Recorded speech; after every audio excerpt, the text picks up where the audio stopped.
Now, Statistics South Africa has revealed that just over 6 million citizens lived in poverty in 2017.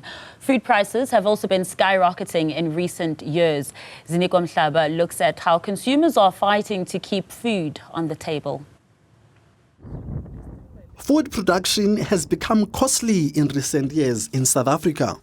Farmers have to dig deeper in their pockets to ensure that there's sufficient food in South Africa. The challenges that we are facing as a farmer at the moment, everything, if you can check, it's very expensive.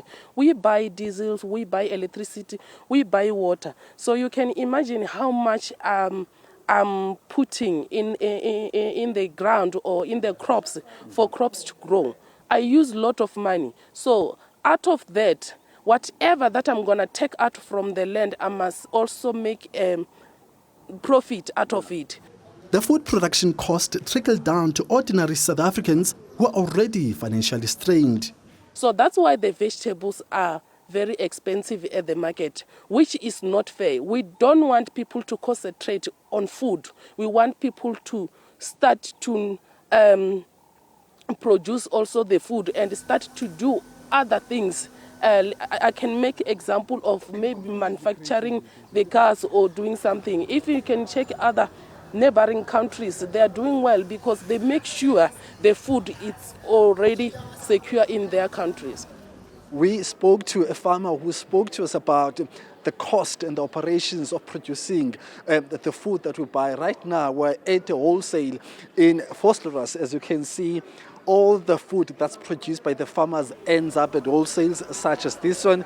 I'll see the cost of food. If you can look at where we are, this is the vegetable side in this particular wholesale. You've got a nice pack here.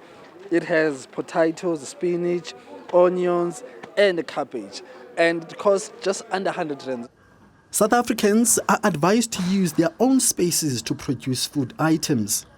I think it's important for people to realize food has become very, very expensive, and that's because of a whole lot of reasons.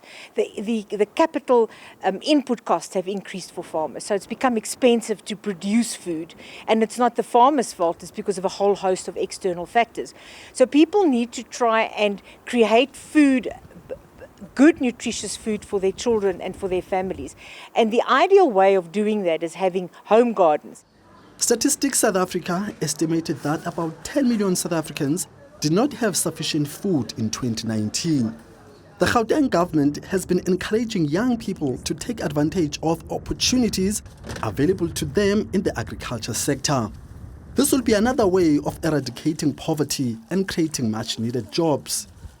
For Newzroom Afrika on Channel 405, I'm Ziniko Mhlaba in Boksburg.